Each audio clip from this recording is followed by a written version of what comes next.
Welcome to A Moment with Meg. I am here with Mike Horn of Seawind of Battery, someone I've been wanting to talk to for a really long time. Because, Mike, your last two albums, your 2022 Clock Watching album, and then your album from last year, East Coast Cosmic Dreamscaper, have been a huge part of my life. I play them all the time. I play them when I'm driving. I play them for my students when we're writing poetry. I play them when I'm writing poetry. Crazy. I play them when I'm reading music. They've just really been important to me. So I'm really excited to talk to you. And one thing I want to start out with is I'd love to hear you describe or define your music for someone that's never heard it. First of all, I still have no idea how to react when people tell me what you just told me, because in my mind, I'm just like, I made some stuff, I put it out into the world. It was like well received on whatever level. It's always nice to hear. How would I describe my music? I mean, there's probably been like a few of the bigger bloggers that would probably have done like a better job of explaining it than I ever would. Something to the effect of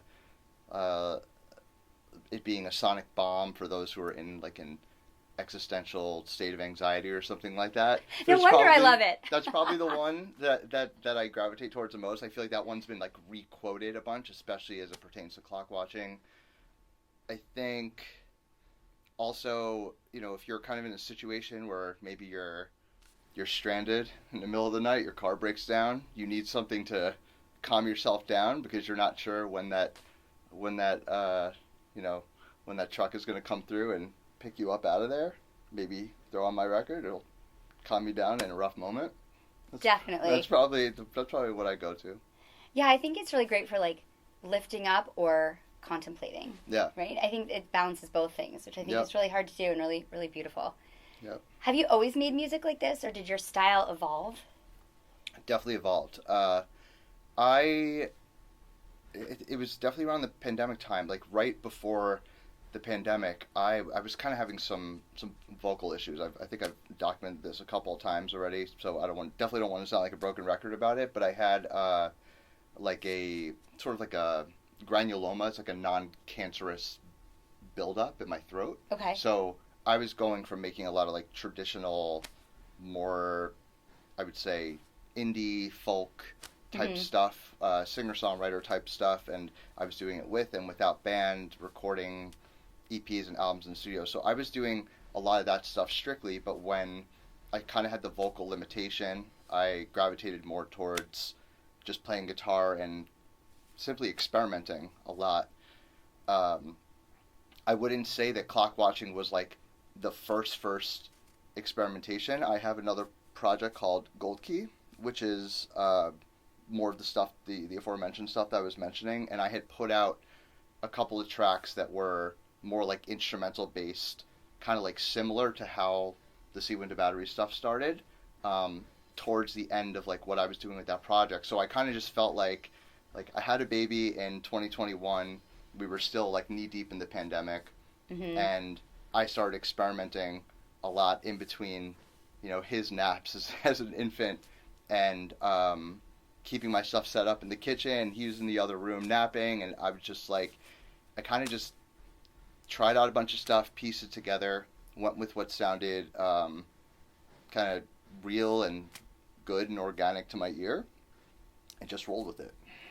It's amazing because getting the context for how clock watching was written is kind of blowing my mind, because it has that almost suspended in air and that feeling of like timelessness when you have a newborn. Yeah. What it feels like, right. Where time kind of, you lose sense of time. Totally. And yeah, that's really cool. I love hearing that. It's also interesting to hear that this was a limitation that you had that led to this. Right.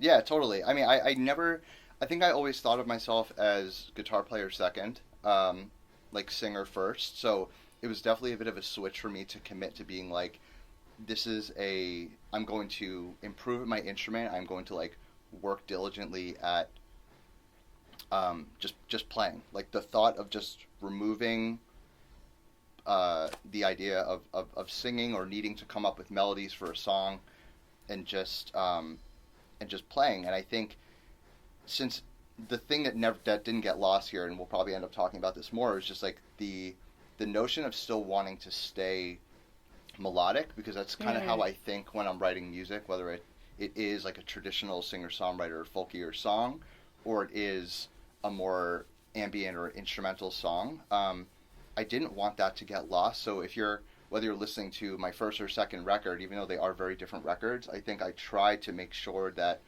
there is some sort of like underlying like foundational melody there, even though it is ambient music. And there's a lot of different ambient and experimental music, I think, there's a lot of different flavors, so to speak, and kind of like drone gets lumped in there a lot as well. And I think sometimes I gravitate towards one or the other. I think if you are the type of person that likes underlying melody in your ambient music, maybe Seawind of Batteries for you. Definitely. There's a heartbeat to it. Right. That's what it feels like to me, that there's something that you can kind of hold on to. Yep. Whereas in some ambient music, it really just feels there's nothing to grasp onto or kind of stay with. Yeah, and that's okay. Like there's a lot of ambient music I love that is intended to shut my brain off, and I'm not necessarily looking for it to take me somewhere or really like commit to an idea and build on that idea. And I think maybe instinctively I try to be more structured with how I think about the music, and I do have tracks that definitely drift a little bit, and I'm like, okay, I need to cut this off somewhere because it's just drifting. But yeah, I think it really just depends on what you're in the mood for, and I have always leaned towards the stuff that is more melodic, and definitely that's how I try to think about my music.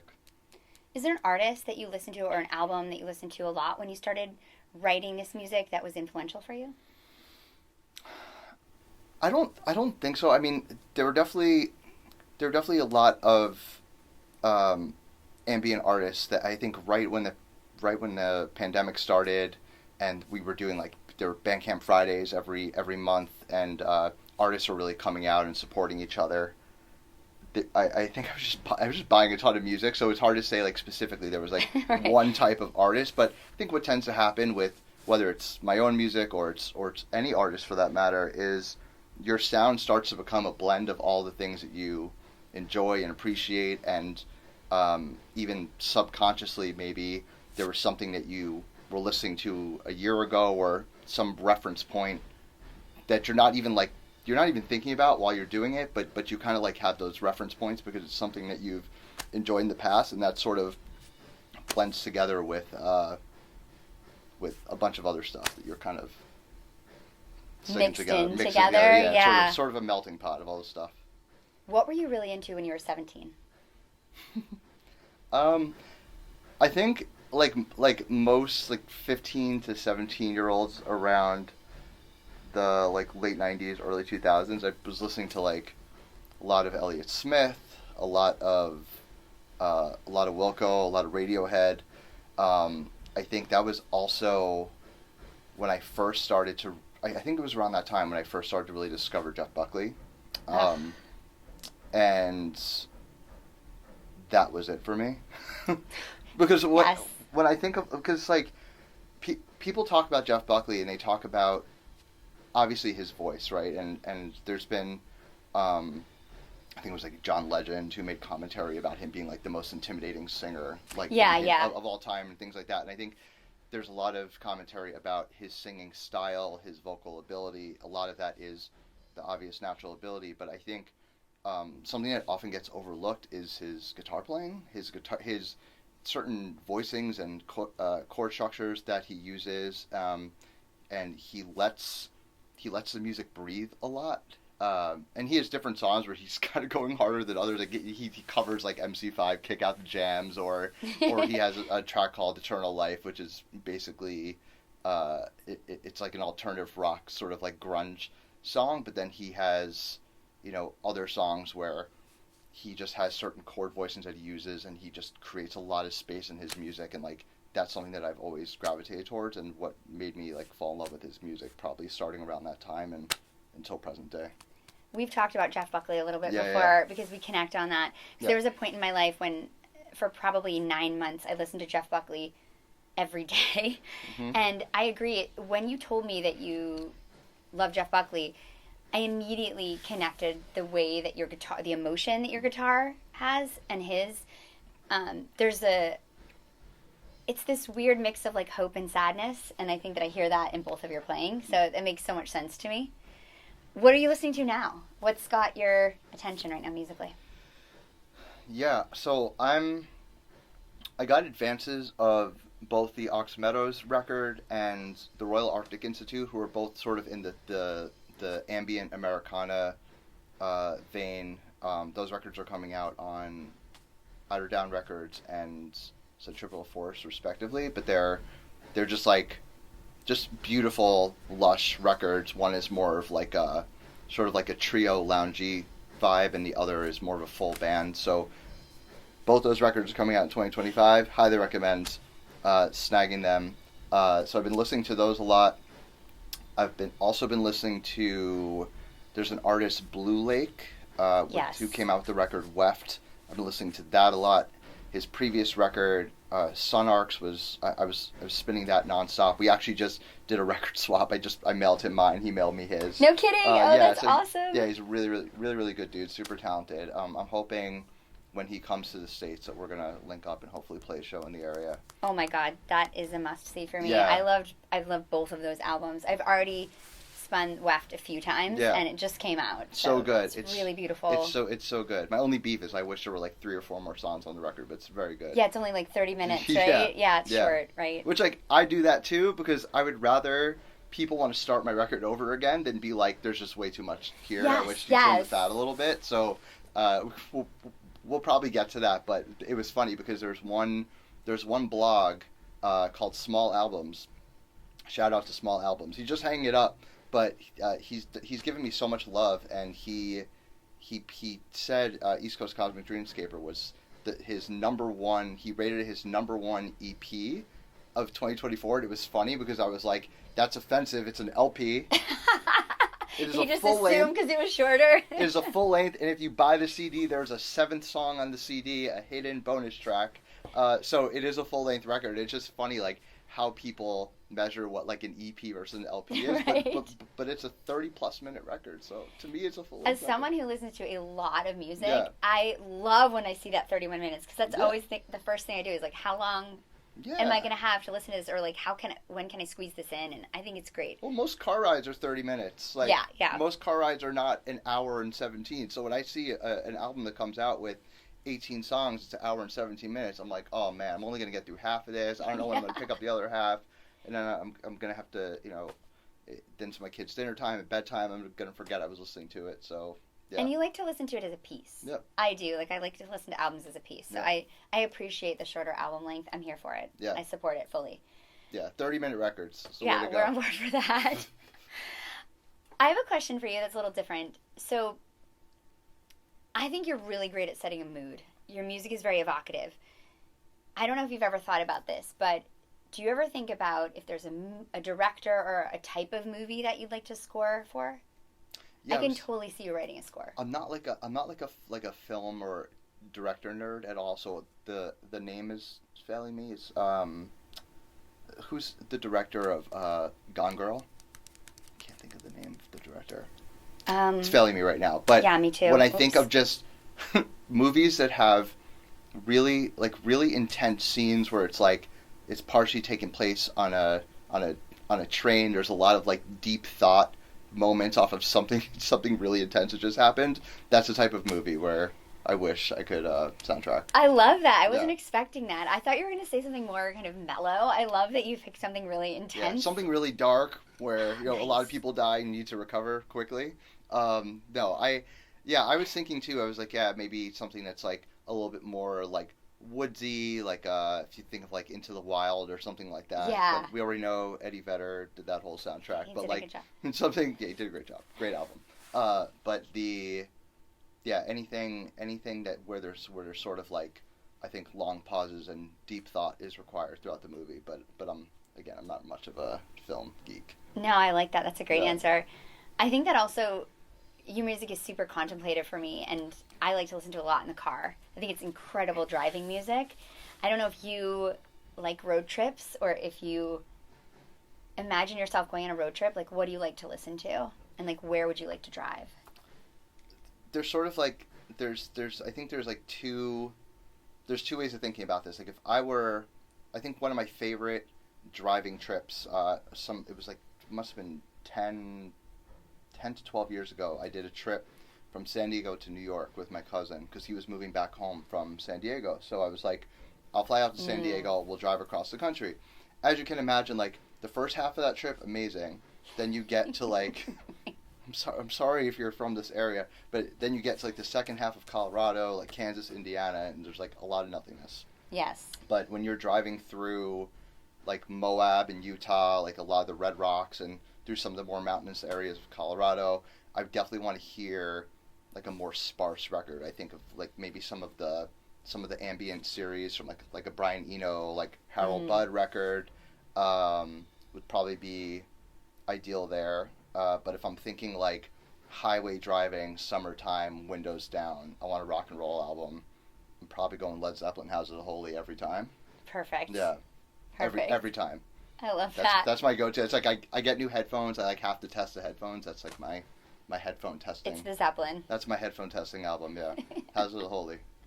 Best Zeppelin record. Classic rock. That's just what you need when you're driving through the heartland, you know? Yeah. Nothing beats that.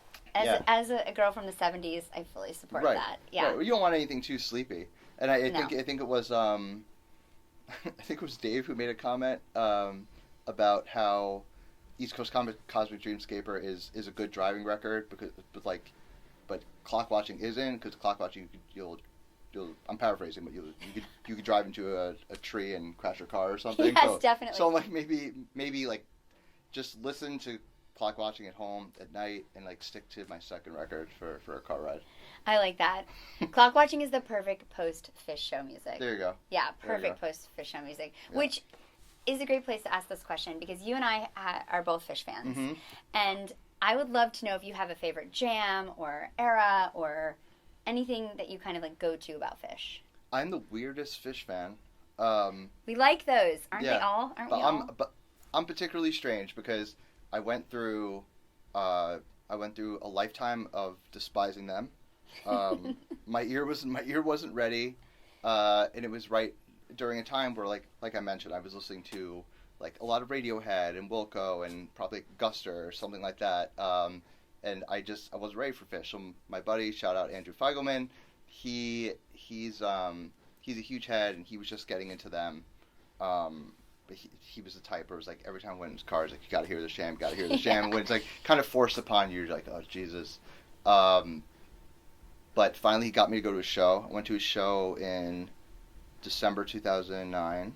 Mm-hmm. That was my first show, and it was great. And I've been to like 70-something shows now. You're making up for lost time. Making up for lost time, but I've been to a lot of shows. I went to like 9 of the 13 Baker Dozen shows. I went to, Atlantic City a couple of times. Like did the Bader Field thing. I've done a lot in a very short amount of time. So I've crunched it in there. So I'm a very weird Phish fan. But so there's not like, I'm not the type who is like really gone back and be like, okay, I gotta listen to like everything from the beginning of time. Yeah. Because I think it's just pure insanity. I like to leave the door open to listen to other music. I know there's some people are not so much like that. I don't know how people make time to listen to like Phish and the Dead and then like make time for other music. I truly don't. It's challenging. It is challenging. Yeah, very it is challenging. challenging. Especially for someone like you. I can't imagine. It's hard. But if I'm thinking about like a 3.0 jam, there's a jam.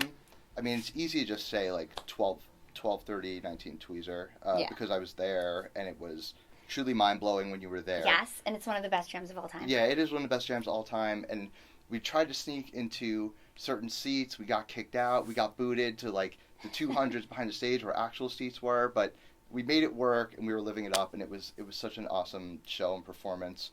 There's also a jam from, it's 12/28/11,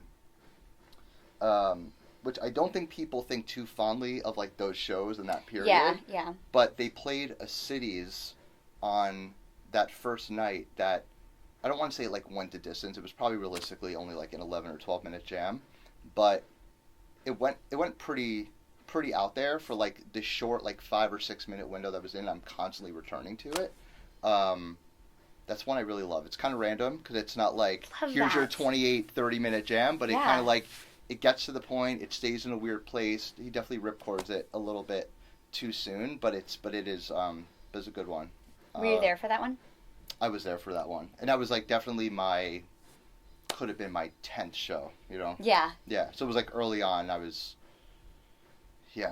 definitely in a good place. And But I think that's what's amazing about this Yeah. band is even in a time that's not like a storied part of their history, they still have these moments of just transcendence that you can be at a show and lock into this jam, Yep. you know, this city's jam that just moves you. Yeah, it was so nasty. And like I said, like I'm not one to go back in time and revisit all these shows unless, like I mentioned, my friend Andrew was like, you got to hear this jam from this date and this Andrew, show. doing the good work. doing the Lord's work. Exactly. He's my bud. He kind of keeps me in the know on all the stuff, so I always have to shout him out when we're talking about this stuff.